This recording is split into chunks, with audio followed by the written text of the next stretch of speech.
En el año 63 a.C., el general romano Pompeyo guió a sus legiones a la tierra de Judea.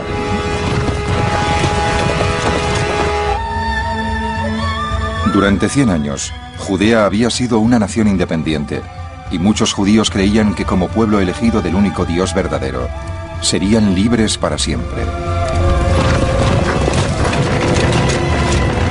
Pero pronto quedó claro que al imperio más grande del mundo nadie se le resistía.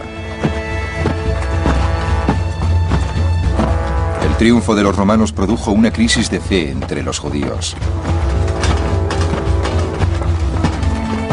Para algunos, la única explicación fue que la batalla final entre el bien y el mal, el fin de los tiempos, estaba a punto de llegar.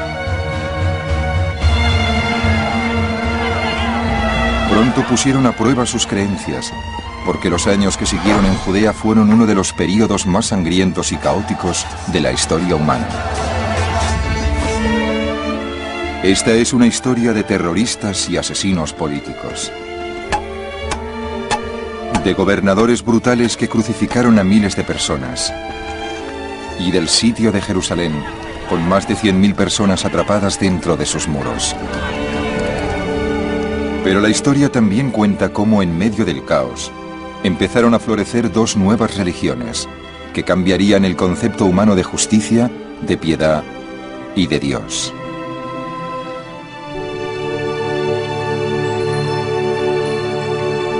El reino de David, la saga de los israelitas. Episodio 3. El fin de los tiempos.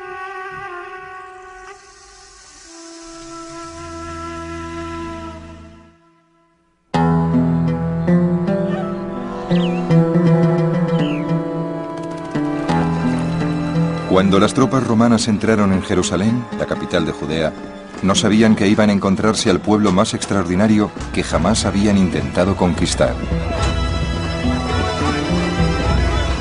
Los defensores de la ciudad no se retiraron a una fortaleza, sino al templo del Dios único, como último refugio. Según el historiador Josefo, cuando los romanos atacaron el templo, su comandante, Pompeyo, se sorprendió por el comportamiento de los sacerdotes judíos. Pompeyo no podía evitar admirarlos. No interrumpieron sus servicios religiosos ni siquiera cuando el templo se vio atacado por todos los flancos. Incluso cuando el templo ya estaba tomado, siguieron con el culto sagrado que les ordenaba su ley.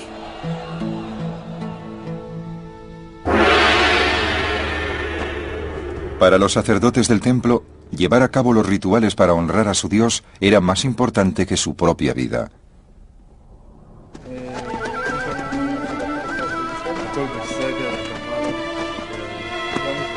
Durante siglos, los informes que contaban que los judíos creían en un solo Dios del universo habían fascinado a los otros pueblos del mundo antiguo.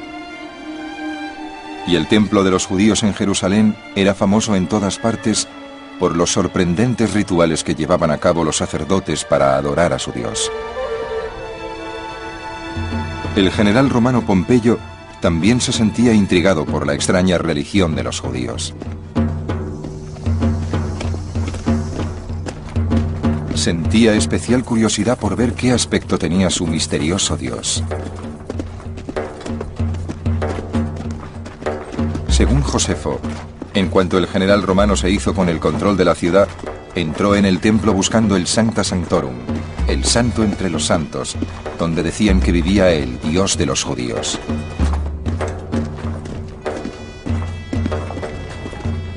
Nada podía afectar tanto a la nación, entre todas las calamidades que sufrían, como que su lugar sagrado, que hasta entonces nadie había visto, se abriera a los extranjeros. Pompeyo entró donde nadie podía entrar, excepto el sumo sacerdote.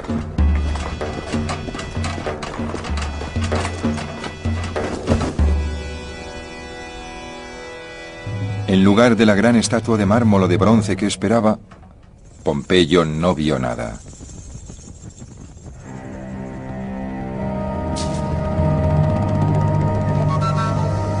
Según los judíos, Su Dios era tan grande que no podía ser representado por ningún ídolo o imagen hecha por el hombre. Era un ser sin forma y sin tiempo, presente en todas partes.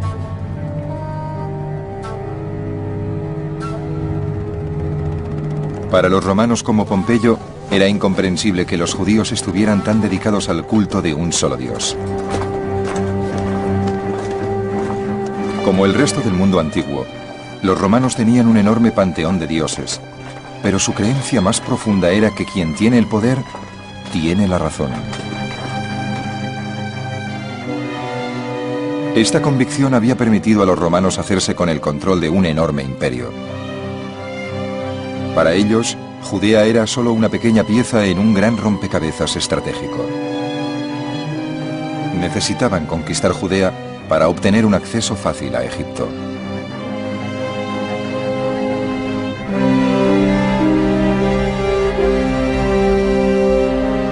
Pero para los judíos, Judea era la tierra prometida que les había dado Dios solo para ellos.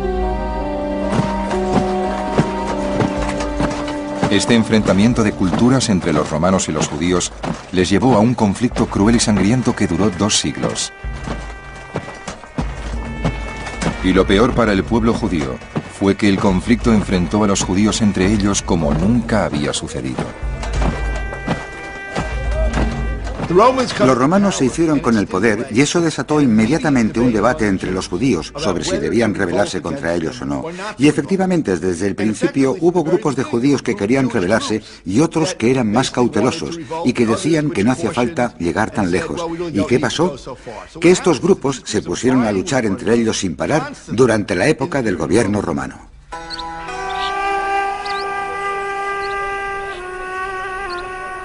Al poco tiempo, los desacuerdos entre los distintos grupos judíos sobre la actitud que había que tomar con los romanos desencadenaron una guerra civil. La violencia física entre las distintas facciones surgía de lo más hondo de su conflicto espiritual. Todos los grupos creían que eran los únicos que entendían la auténtica voluntad de Dios en las revelaciones de la Biblia, y sentían un profundo desprecio por los que no estaban de acuerdo con ellos. El sumo sacerdote del templo y sus aliados formaban el grupo de judíos más acaudalados e influyentes. Los rituales que los sacerdotes habían llevado a cabo durante siglos eran muy importantes para los demás judíos y su templo era el corazón político y económico de Jerusalén.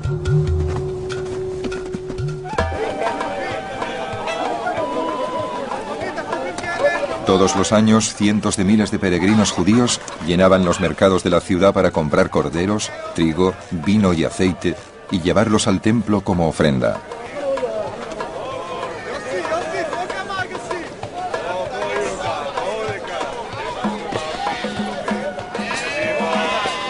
Los peregrinos gastaban mucho, porque según la ley bíblica, los sacrificios en el templo eran la única forma que tenían los judíos de adorar a su Dios.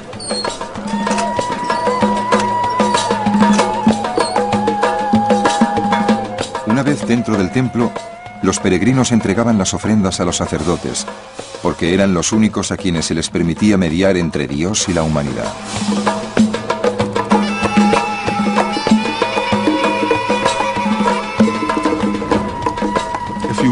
Si entrabas en el templo, veías sacerdotes que habían sido designados simplemente porque sus padres eran sacerdotes, solo hombres.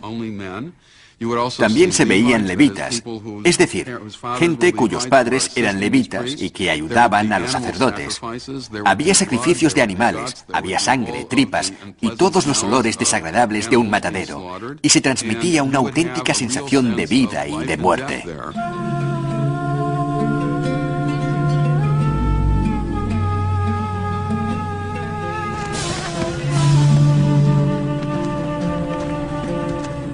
Uno de los rituales más importantes que celebraban los sacerdotes cada año era la Pascua. El historiador Josefo asistió al festival cuando estuvo en Jerusalén. Conmemora el final de su esclavitud en Egipto y ofrecen más sacrificios que en cualquier otro festival. Cada sacrificio lo comparten por lo menos 10 personas, porque su ley no les permite celebrarlo solos. Y muchos nos encontramos en grupos de 20. Viene una enorme multitud de todo el país e incluso de más allá de las fronteras para adorar a Dios.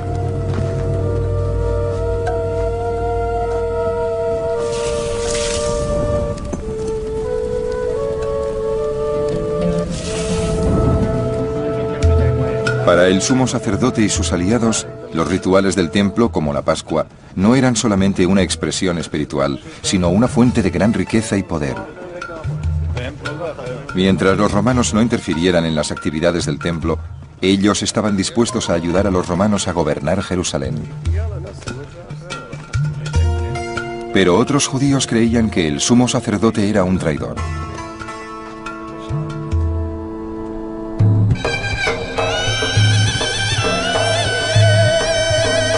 Desde el día en que los romanos tomaron Jerusalén, los rebeldes judíos empezaron a lanzar ataques contra ellos desde sus refugios en las montañas y en el desierto. Creían que si luchaban con valentía, Dios les concedería una victoria milagrosa, como en las antiguas historias bíblicas. Para enfrentarse a los rebeldes, los romanos eligieron a un comandante muy famoso por su ambición sin límite como por su extrema crueldad. Un príncipe árabe llamado Herodes. Herodes es tal vez uno de los personajes más increíbles de toda la historia. ¿Quién era? Para empezar, discuten si era o no judío. Su madre era una princesa árabe, así que no era judío. Herodes había trabajado para su padre en el gobierno porque el padre de Herodes era, no sé cómo decirlo, como un secretario de Estado, pero en realidad era el jefe de todo. Y como resultado, Herodes se vio implicado en lo que podríamos llamar acciones policiales. Y claro, al fin logró una base de poder suficiente como para proclamarse rey de los judíos. Para muchos judíos, la coronación de un rey que no descendiera de David era una blasfemia. Y así, los rebeldes decidieron bajar de las montañas y guiar al pueblo de Judea a la rebelión general.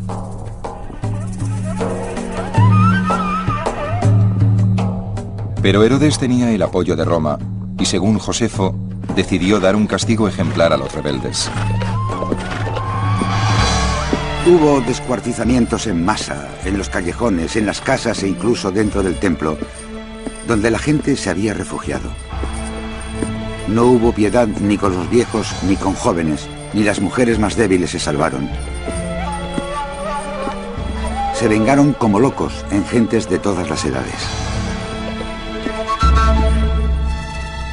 Los últimos rebeldes huyeron a las cuevas de las montañas, donde estaban convencidos de que Herodes no podría alcanzarles. Herodes era un hombre despiadado. Guió a sus hombres hasta las cuevas donde se escondían los rebeldes. Y entonces hizo construir como unos patíbulos para colgar a los soldados y bajarlos. Cuando llegaban abajo, los soldados echaban como unas bombas o granadas de humo. Y cuando las mujeres y los niños salían al borde de la cueva, los cogían con ganchos, los sacaban de la cueva y los dejaban caer para que murieran. En cuanto se sintió seguro en el trono, Herodes hizo algo inesperado. Consciente del papel esencial del templo en la vida cultural y económica de la nación, decidió convertirlo en el monumento más impresionante de la tierra, mediante un proyecto de reconstrucción que requería montañas de piedra y de oro.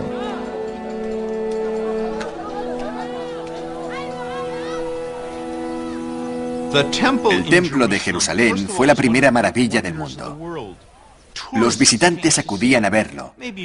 Para nuestro gusto era demasiado ostentoso, pero era dorado y brillaba. La gente pensaba que era uno de los lugares más hermosos de la tierra. Los gentiles acudían a ofrecer sacrificios y a traer regalos porque pensaban que era un lugar con mucho poder, que representaba algo para ellos, el trono de Dios en la tierra. Y para los judíos, claro, era literalmente eso. Era Dios cuyo trono estaba en la tierra.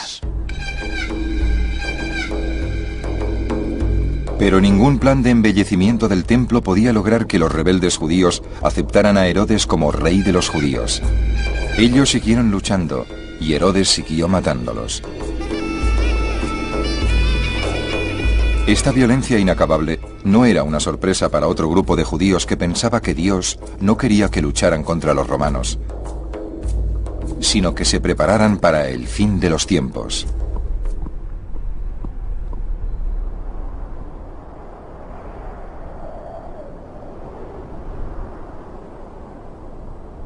En las costas del Mar Muerto, yermas y abrasadas por el sol, vivía un grupo de judíos llamados los esenios.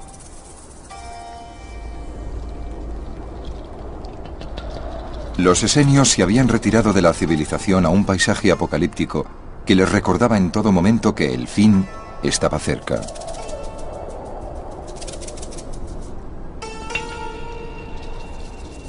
Para ellos era la única explicación posible para que Dios hubiera permitido a los romanos conquistar Judea.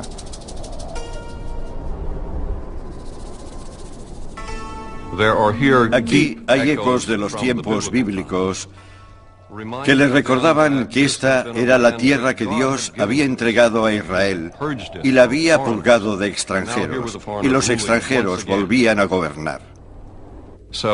¿Qué había que hacer? Buscaron algo nuevo y drástico. Entonces se extendió la idea de que este era un acto final propiciado por el mismo Dios a través de sus elegidos o de su comunidad elegida, de que volverían las cosas a su cauce.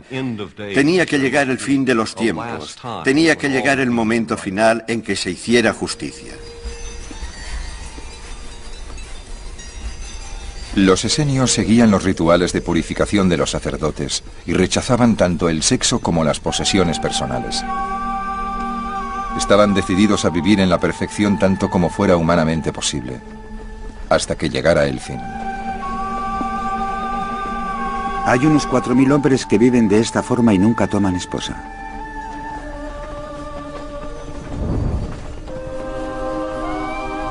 Enseñan la inmortalidad del alma y consideran que merece la pena luchar seriamente para alcanzar el premio de los justos. Los esenios pasaban mucho tiempo haciendo copias nuevas de los libros de la Biblia hebrea y otros textos sagrados, para que su eterna sabiduría sobreviviera a la batalla final entre el bien y el mal. Les atraían especialmente pasajes como los del libro de Daniel, que hablaba de la recompensa que recibirían los justos después del fin de los tiempos. Fue una época de conflictos como no se había visto nunca desde que se creó esta nación.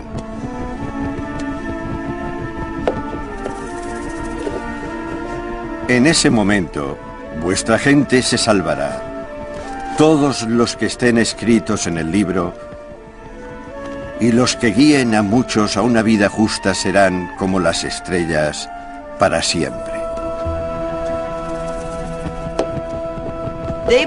Creían que todo estaba decidido de antemano por Dios y que cuando llegara el fin de los tiempos estallaría una guerra de 40 años entre las fuerzas del bien y las del mal. Ellos eran las fuerzas del bien. Se llamaban a sí mismos hijos de la luz. Todos los demás, incluyendo a los demás judíos, eran las fuerzas del mal, los hijos de la oscuridad. También creían que el resultado de la guerra de 40 años estaba predestinado y que al final ellos saldrían victoriosos. Los esenios almacenaron sus escritos en cuevas que encontraron en las colinas sobre el Mar Muerto. Era un plan que demostraba mucha previsión, porque 2 de sus predicciones sí se cumplieron. La época que siguió fue la más terrible y conflictiva que viera la nación. Y los pergaminos del Mar Muerto sobrevivieron.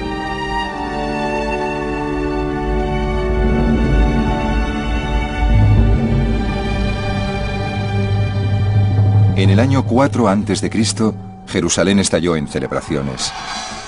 Después de 40 años en el trono, el rey Herodes había muerto. Todos los que estaban decididos a romper con el yugo romano vieron su oportunidad.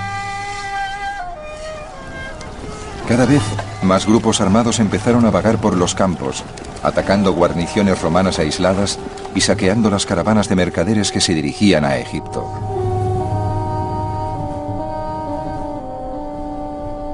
Pero más que contra los romanos, los rebeldes lucharon contra los demás judíos.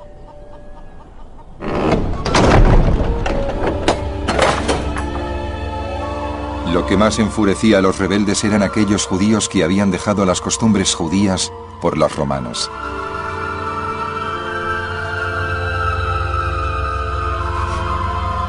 Para los rebeldes, los peores eran los judíos ricos que violaban la ley que Dios entregó a Moisés en el monte Sinaí, tomando como esclavos a otros judíos.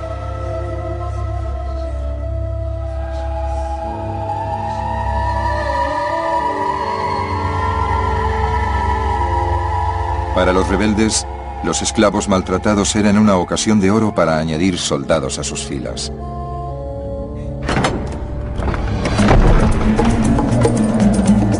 Y así empezaron a saquear una tras otra las propiedades de los judíos ricos, liberando a los esclavos e invitándoles a unirse a la rebelión. Sienten una invencible pasión por la libertad.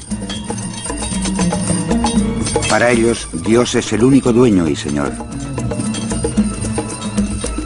Prefieren sufrir torturas o una muerte terrible o que castiguen a su familia y amigos antes que llamar Señor a ningún hombre.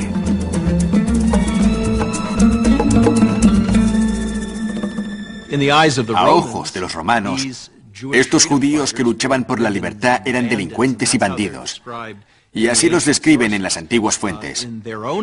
A sus propios ojos, y según la historia judía, no eran bandidos. Eran como Robin Hood. O digamos que eran figuras revolucionarias y héroes de una resistencia contra el opresor extranjero. Pero los rebeldes no tenían poder para derrotar a Roma y solo consiguieron sumir a Judea en el caos. Durante décadas, la región quedó atrapada en un círculo vicioso de represión romana, alzamientos rebeldes y guerras civiles entre judíos.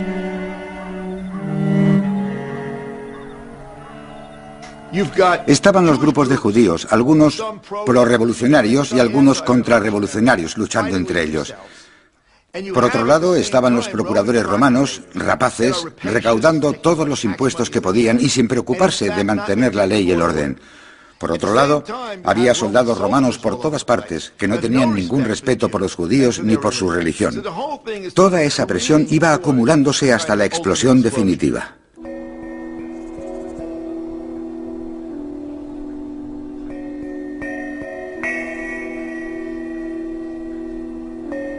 Pero aunque la mayoría de los judíos se desesperaron al ver el desastre que se avecinaba, otros proponían una visión muy distinta del futuro.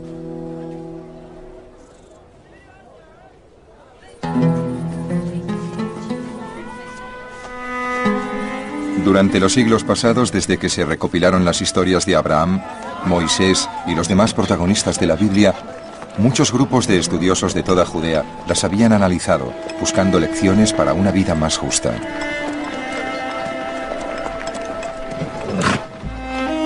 Uno de esos grupos llevaba el nombre de fariseos. El más influyente de los fariseos era Gilel. A diferencia de los rebeldes, Gilel opinaba que tenía poca importancia quién gobernara Judea. Lo importante era vivir la vida con honestidad y ética, y tratar al prójimo con piedad y compasión. La filosofía de Gilel se resumía en 3 cuestiones muy simples. Si yo no me ocupo de mí mismo, ¿quién lo hará? Si solo me ocupo de mí mismo, ¿qué soy? Si ahora no es buen momento, ¿cuándo lo será? Lo que nos enseña Gilel es que todos y cada uno de los seres humanos estamos creados a imagen y semejanza de Dios. Y para mí, lo más urgente es entender ante todo mi propia imagen y luego reconocer mi imagen en los demás. Cuando hayamos construido una sociedad que reconozca la imagen de Dios en todos los seres humanos, tendremos una sociedad justa, moral, compasiva y amable.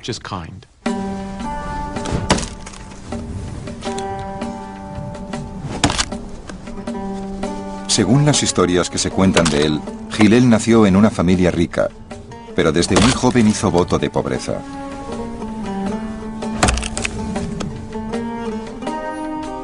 Todos los días Hillel dedicaba la mitad del tiempo a partir leña para mantenerse y la otra mitad a estudiar la Biblia. A diferencia de los sacerdotes, Hillel y los demás fariseos creían que no hacía falta ser sacerdote para comunicarse directamente con Dios. Era una idea revolucionaria.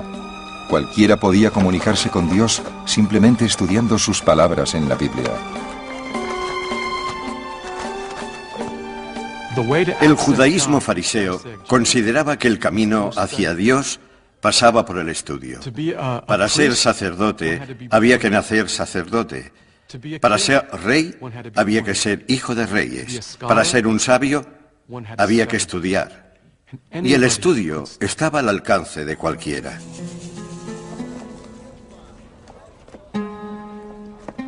A diferencia de los esenios, los fariseos no creían en retirarse del mundo. Pero ¿cómo vivir moralmente en el mundo romano, donde quien tiene el poder tiene la razón? Fue un tema muy debatido entre Hillel y su gran rival, Shammai. Según cuenta una historia, un hombre se burló un día de dos fariseos pidiéndoles que le enseñaran la Torá a la pata coja. Shammai, muy enfadado, le dijo que se fuera. Luego el hombre se acercó a Hillel y le dijo: enséñame toda la Torá a la pata coja. Hillel le dijo: lo que a ti te parezca odioso, no se lo hagas a los demás. El resto son aclaraciones. Ahora ve a estudiar. Lo que hizo Hillel fue resumir con éxito toda la tradición en una sola frase, por decirlo así. La frase es que si quieres servir a Dios, tienes que tratar a la gente como Dios manda. No puedes demostrar que amas a Dios si odias a la gente. La visión de Hillel sobre el judaísmo influenció a muchos otros en los años siguientes, incluyendo a un joven carpintero de Nazaret.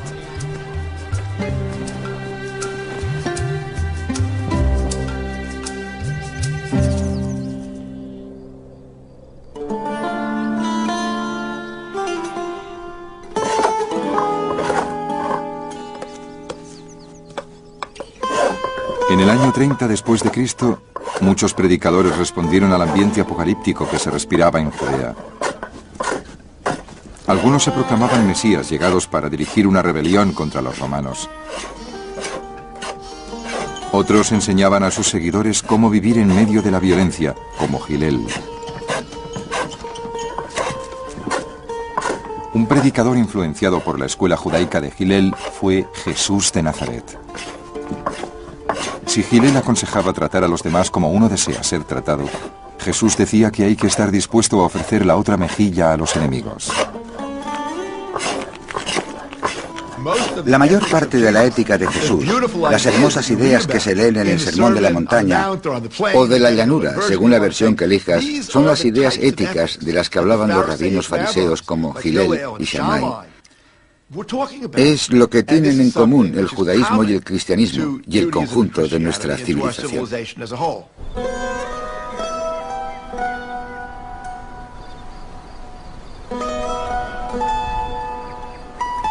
En su sermón más famoso, en lo alto de una colina sobre el mar de Galilea, Jesús dijo a sus discípulos cómo debían responder al caos que les rodeaba. Bienaventurados los mansos, porque ellos heredarán la tierra. Bienaventurados los compasivos, porque serán compadecidos. Bienaventurados los puros de corazón, porque ellos verán a Dios. Bienaventurados los pacificadores, porque serán reconocidos como hijos de Dios.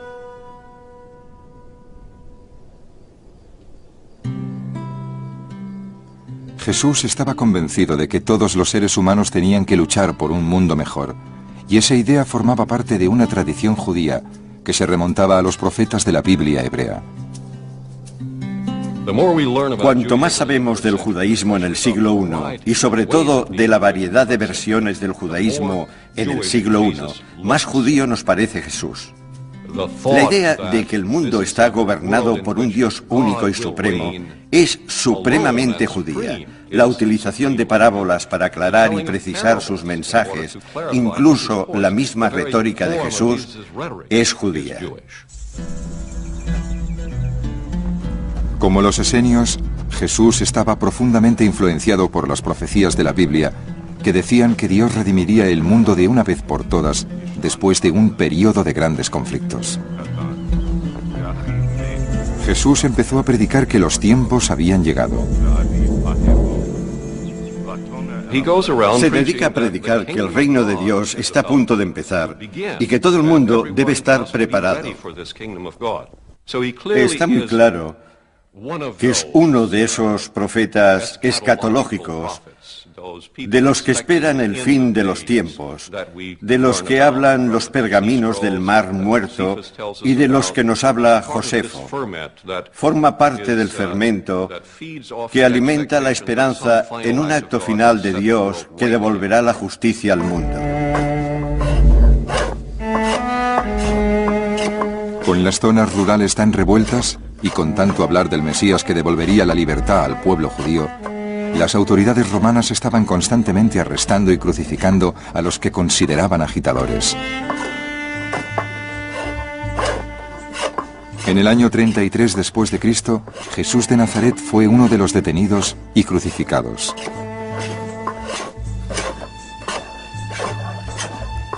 A ojos de los romanos, era otro aspirante a Mesías que ya nunca encabezaría una rebelión.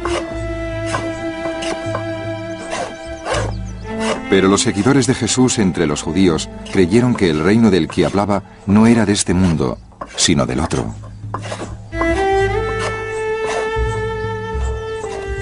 De momento, esos judíos, que luego se llamarían cristianos, eran uno más de entre los muchos grupos de judíos que intentaban entender el sangriento y caótico mundo de Judea en el siglo I después de Cristo.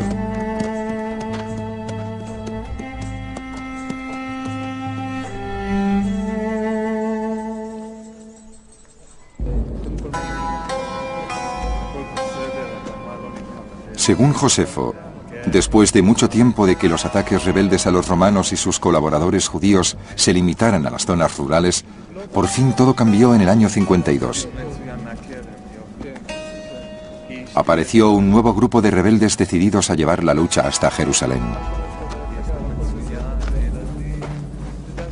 Apareció un nuevo grupo llamado Sicari que asesinaban a la gente a pleno día y en el corazón de la ciudad. Para los Sicari, cualquiera que no luchara contra los romanos era un colaborador y por lo tanto merecía la muerte.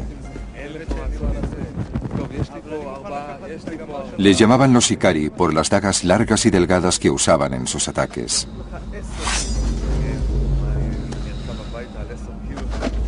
La primera víctima de los Sicari fue el judío más destacado de Jerusalén, el sumo sacerdote del templo. Luego se embarcaron en una ola de asesinatos, matando a ricos mercaderes por toda la ciudad. Asesinaban a muchos todos los días y el miedo de los hombres era peor que la calamidad en sí. Porque todo el mundo esperaba la muerte en cualquier momento, como en tiempo de guerra. La disposición de los Sicari y sus compañeros rebeldes a utilizar el asesinato para lograr sus fines les valió un nombre que se aplicaría desde entonces a todos los extremistas. Se les llamó fanáticos. Los fanáticos eran una de las facciones de activistas libertarios que participaron en la lucha armada contra la ocupación romana. Una de sus facciones, los llamados Sicari, inventaron el arte del terrorismo y del asesinato político. Se deslizaban entre la multitud se paraban al lado de un judío que se suponía colaborador de los romanos, le apuñalaban en secreto y luego daban la voz de alarma. Cundía el pánico entre la multitud y el asesino escapaba, y el cuerpo ensangrentado quedaba atrás para recordar a cualquier otro judío que tuviera intención de colaborar con los romanos que el precio de esa colaboración era la muerte.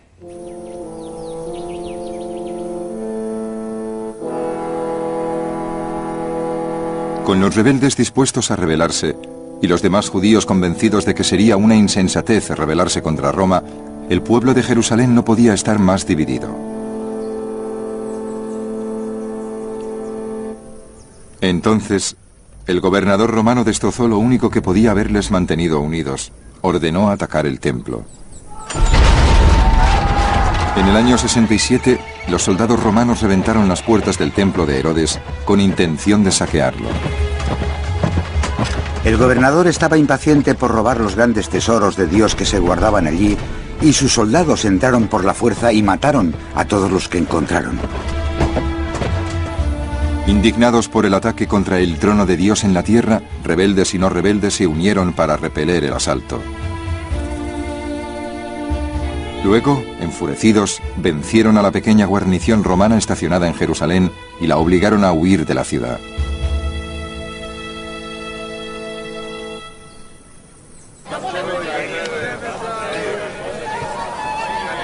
Cuando Jerusalén se vio de repente libre de los romanos, mucha gente en la ciudad se dejó llevar por la euforia. El sueño de los fanáticos, la Judea independiente, parecía tentador y asequible.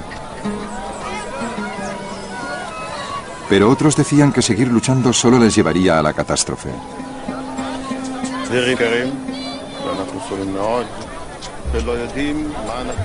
Un seguidor de Hillel llamado Yohanan ben Zakkai era uno de los que más apasionadamente defendían la paz. Aun a riesgo de que los fanáticos le convirtieran en objetivo de asesinato, Yohanan dijo a sus estudiantes que no importaba quién gobernara Judea, lo que importaba era quién gobernaba en sus corazones. Decía que lo que más complacía al Todopoderoso no era el fanatismo, sino algo mucho más simple: la misericordia y la compasión que mostraran al prójimo.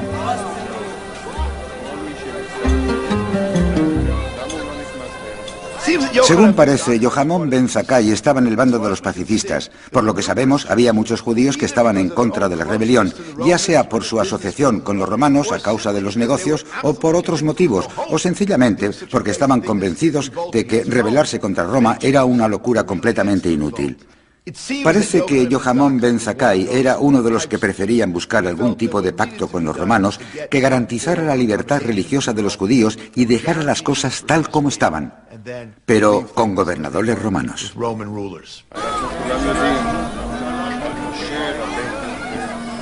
Pero Jerusalén aún no estaba listo para la visión que tenía Yohanan del judaísmo.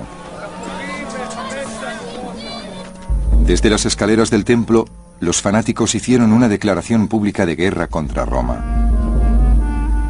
Convencidos de que estaban locos, muchos otros judíos decidieron tomar las armas para detener a los fanáticos. En este punto empezaron las escaramuzas entre estos judíos y los judíos rebeldes que se habían refugiado entre ellos, y en algunos puntos se luchaba casa por casa. Había barrios enteros que pertenecían a una facción o a otra, y por las calles corrían ríos de sangre. Después de una cruel guerra civil que duró una semana, los fanáticos se alzaron con la victoria. Y lo celebraron prendiendo fuego a la ciudad. Los fanáticos prendieron fuego a la casa del sumo sacerdote y a los palacios. Luego llevaron el fuego al lugar donde se guardaban los registros y quemaron todos los contratos, disolviendo así todas las deudas. Lo hicieron también para convencer a la multitud de pobres que debía dinero al templo de que se uniera a la insurrección.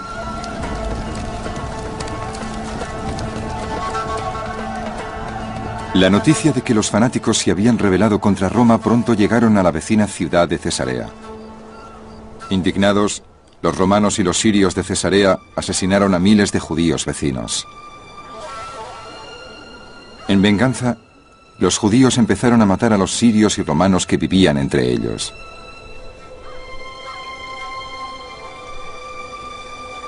Era muy corriente ver ciudades llenas de cadáveres, aún sin enterrar.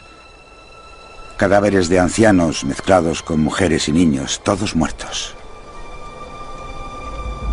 La región entera estaba llena de calamidades sin nombre, y lo que temía la gente es que se prepararan barbaridades aún mayores.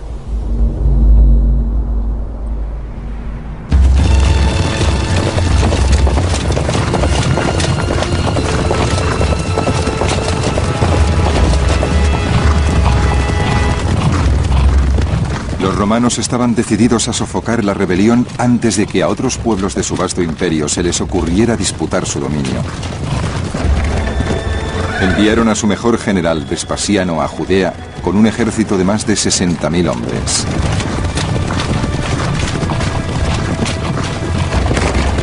Vespasiano marchó sobre la ciudad de Gadara y la tomó rápidamente, porque no encontró a un solo hombre en condiciones de luchar. Entonces mató a todos los niños, porque los romanos no tenían piedad con ninguna edad, y lo hicieron por el odio que sentían contra los rebeldes. Las noticias de las atrocidades de Vespasiano se extendieron por Judea, y los judíos de toda la región huían de su ejército hacia Jerusalén. Cuando el ejército romano alcanzó por fin la ciudad, Josefo calculó que había más de 100.000 personas atrapadas entre sus muros.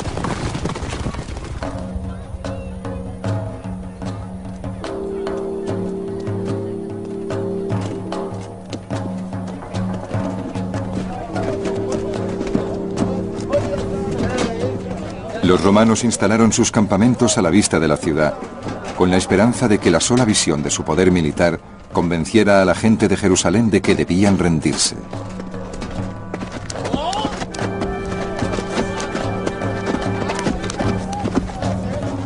Sus fuerzas estaban compuestas por 3 legiones veteranas reunidas en las guarniciones de Roma, Egipto y Siria.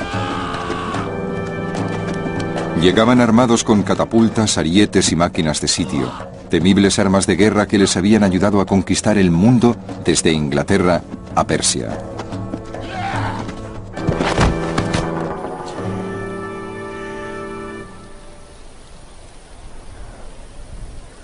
Pero conquistar Jerusalén seguía siendo un desafío. La ciudad estaba rodeada no por uno, sino por 3 muros que en conjunto sumaban casi 20 metros de grosor. Y en el centro de la ciudad estaba el templo, con sus propios muros y torres, una de las fortalezas más formidables del mundo. Pero tras los muros se desató el caos. La ciudad de Jerusalén durante la rebelión quedó sitiada por completo. No les llegaba ni comida ni agua, y en el interior se habían colapsado todas las instituciones gubernamentales. Se mantenían los sacrificios en el templo, pero fuera del templo todo era ejércitos rebeldes. La verdad es que había unos 6, y cada uno controlaba un barrio distinto de la ciudad, y sus comandantes luchaban por decidir lo que había que hacer. Todo era anarquía y miedo, y tal como lo describe Josefo, una hambruna tremenda. Dentro de la ciudad se estaba produciendo la catástrofe que había predicho Yohanan ben Zakkai. Los fanáticos habían empezado a luchar entre ellos por el control de Jerusalén. Cuando una banda de fanáticos invadía el territorio de otra, le infligía el peor de los castigos para ellos: quemar sus reservas de alimentos. Incendiaban casas que estaban llenas de grano y de otras provisiones, y en cuanto les obligaban a retirarse, sus oponentes les hacían lo mismo a ellos. Naturalmente, en poco tiempo, se había quemado casi todo el grano de la ciudad, que habría bastado para sobrevivir a un asedio de varios años.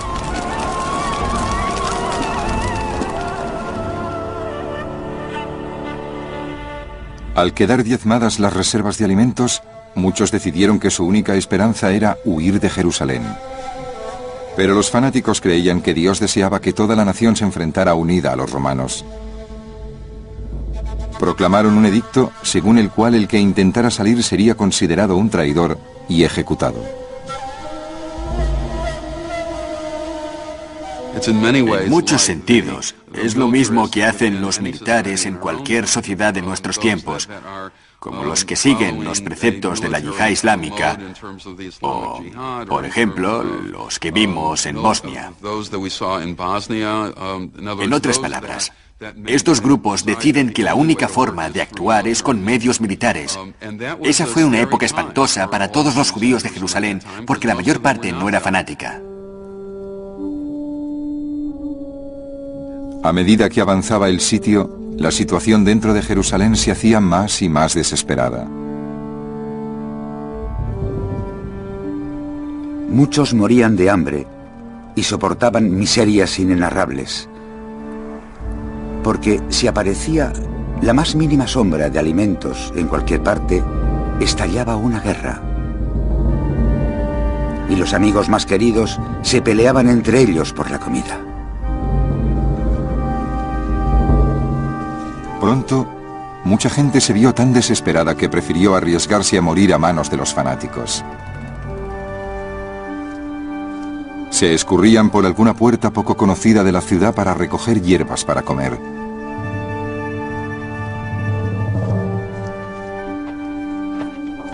Pero fuera de los muros de la ciudad, se arriesgaban a caer en manos de los legionarios romanos, que les trataban con gran brutalidad. El holocausto nazi del siglo XX parecía una serie inacabable de historias horribles, diabólicas, de crueldad que desafiaba la imaginación humana. Pero de este otro holocausto también se recuerdan una serie de historias espantosas. Por ejemplo, que cuando la gente intentaba huir de la ciudad sitiada, cuando les capturaban, los mercenarios que trabajaban para Roma los destripaban, pensando que podían haber tragado oro o joyas, y que esperaban recuperarlas luego, cuando las defecaran. Es una práctica bastante corriente entre personas que huyen en tiempos de guerra. Los mercenarios pensaban que podían llevar joyas dentro y los destripaban, buscando algún rubí o alguna moneda de oro.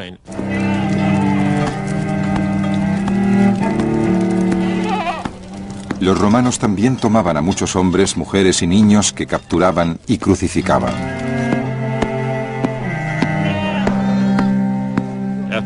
En la época del sitio de Jerusalén murieron miles de personas crucificadas. El historiador Josefo cuenta que las colinas de la ciudad quedaron deforestadas por los muchos árboles que talaron para hacer cruces y crucificar a los judíos. Josefo también describe lo que yo llamaría crucifixiones de terror. La ciudad seguía sitiada y resistiendo a los romanos, pero se erigían cruces en las colinas de los alrededores para que la gente de dentro viera lo que les esperaba si continuaban resistiendo.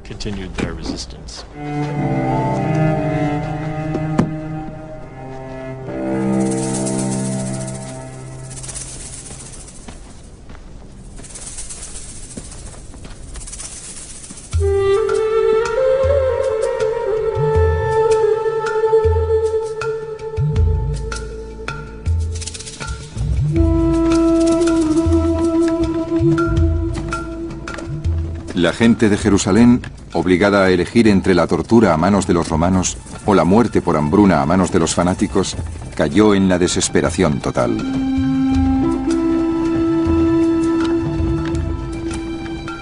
Un profundo silencio y una especie de noche mortal se cernió sobre la ciudad. Los que estaban desesperados por el hambre deseaban morir y consideraban afortunados a los que ya habían muerto. Era la última oportunidad para salir vivo de la ciudad. Pero los fanáticos solo dejaban salir de la ciudad los cuerpos podridos de los muertos.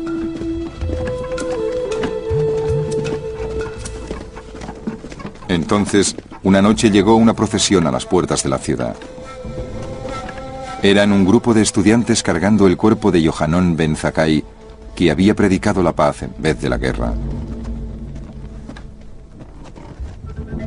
Según el libro judío de la tradición y la ley, el Talmud, los fanáticos sospecharon.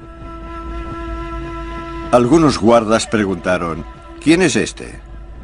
Los discípulos contestaron, un cadáver. ¿Es que no sabéis que los cadáveres no pueden guardarse en Jerusalén toda la noche? Entonces, uno de los fanáticos decidió clavarle una daga al cadáver. Pero uno de los discípulos se lo impidió diciéndole, ¿quieres ser recordado como el hombre que perforó el cadáver del maestro? Y abrieron las puertas para dejar salir el ataúd y salió de la ciudad.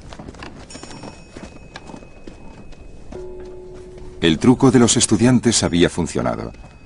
Una vez fuera, Yohanan se levantó vivo y coleando del ataúd, donde iba rodeado de carne podrida. Y huyó rápidamente de Jerusalén. Yohanan estaba convencido de que los rebeldes muertos de hambre ya no podían defender ni la ciudad ni el templo. Y decidió que la supervivencia del judaísmo descansaba sobre sus hombros.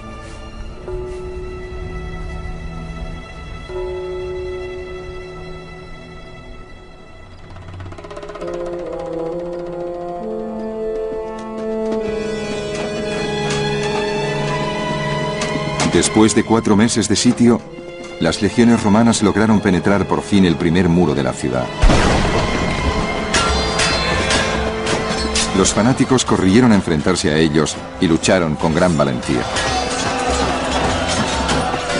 Pero no pudieron impedir que los romanos se abrieran camino hasta el corazón de la ciudad, el templo. Los romanos llegaron hasta la Santa Casa. Entonces uno de ellos le prendió fuego. Los judíos no permitieron que nada les mermara las fuerzas, ni intentaron salvar la vida, porque su Santa Casa perecía.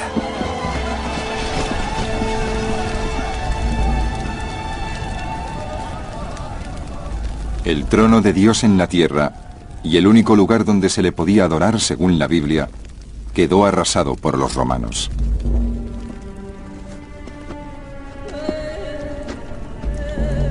Gran parte de la gente estaba débil y desarmada. Y los romanos les degollaban en cuanto los cogían. En el templo, alrededor del altar, se apilaban los cadáveres. Y por los escalones corría gran cantidad de sangre.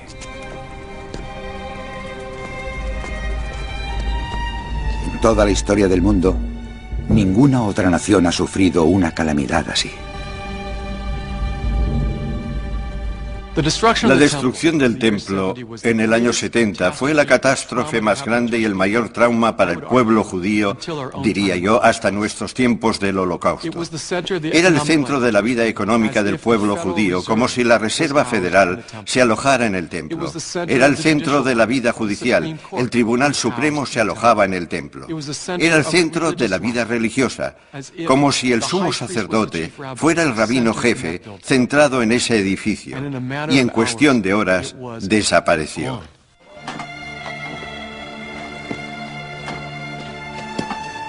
Cuando se destruyó el templo, nos quedamos sin nada. No había ninguna otra rama de gobierno, porque todo estaba invertido en los sacerdotes, y en el sumo sacerdote, y en el templo.